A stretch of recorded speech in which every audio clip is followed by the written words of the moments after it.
ये देखने की कोशिश की कि उसका दर्द क्यों हो रहा है। फिर मुझे पता चला कि वो एक्टिव लेबर में थी। पहले पेशेंट को बताया कि आपको कोई भी चिंता होने की ज़रूरत नहीं है क्योंकि मैं हूँ यहाँ पर। वो सिचुएशन वहाँ पर ऐसा था कि मैं वो पेशेंट को वो जगह से इवैक्यूएट नहीं करा सकता था, और क्योंकि पेशेंट ऑलरेडी एक्टिव लेबर में थी, बेबी रिस्पॉन्स नहीं दे रही थी।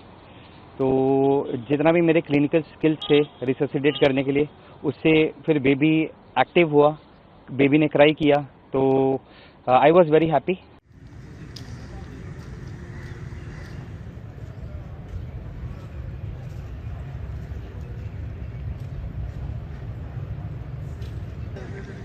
मैं अपना एनुअल लीव लेके अपने होम टाउन के लिए निकला था।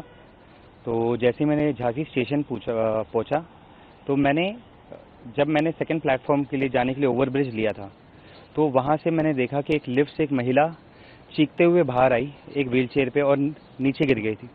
बिना कुछ सोचे समझे, बिना एक सेकंड वेस्ट करे, मैंने पहले उसके पास गया और ये देखने की कोशिश की कि उसका दर्द क्यों हो रहा है। फिर मुझे पता चला कि वो एक्टिव लेबर में थी।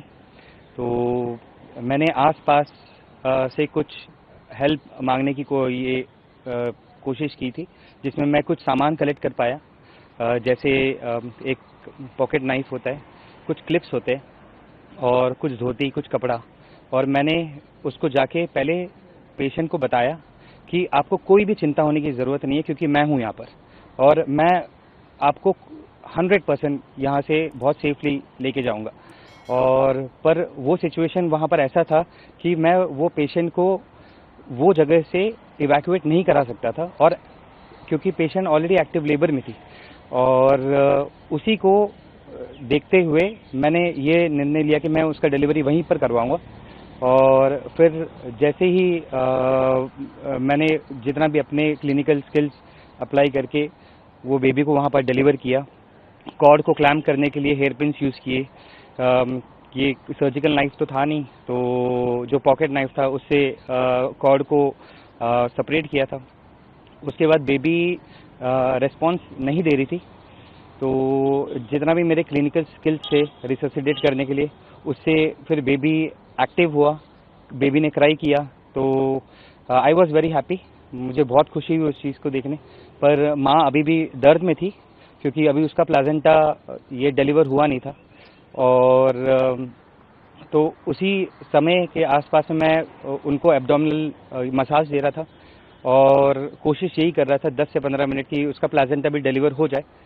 पर ये ना होने के कारण तब तक मेरे पास आसपास से किसी ने ग्लव्स भी लाके दिए, तो ग्लव्स के माध्यम से उनका जो प्लाजेंटा था मैनुअल डिलीवरी करवाया था मैंने। और उसके बाद माँ भी बहुत संतुष्ट थी, माँ बच्चे को देख के बहुत संतुष्ट थी और मैं भी बहुत संतुष्ट था। और वहाँ का जो रेलवे स्टाफ था, उन्होंने बहुत मदद की प्राइवेसी मेंटेन करने के लिए, जो सामान ज़रूरत था वो सामान लेके आने के लिए, और माँ को भी इंश्योर करने के लिए। और सब कुछ बस भगवान के हिसाब से बहुत सही और सही वक्त पे सही जगह पे सब कुछ ठीक गया। ऐसी सिचुएशंस ये पहली बार नहीं है। मैंने अपने लाइफ में कभी भी जब भी कोई एक्सीडेंट देखा रास्ते में या कहीं पर भी, चाहे मैं ऑन ड्यूटी हूँ ऑफ ड्यूटी हूँ, मैंने हमेशा कोशिश की है कि वहाँ जाऊँ, उसको एटलीस्ट प्राइमरी ट्रीटमेंट दूँ और उसको वहाँ से इवैक्यूएट कराऊँ। और ये पहला इंसिडेंस नहीं है।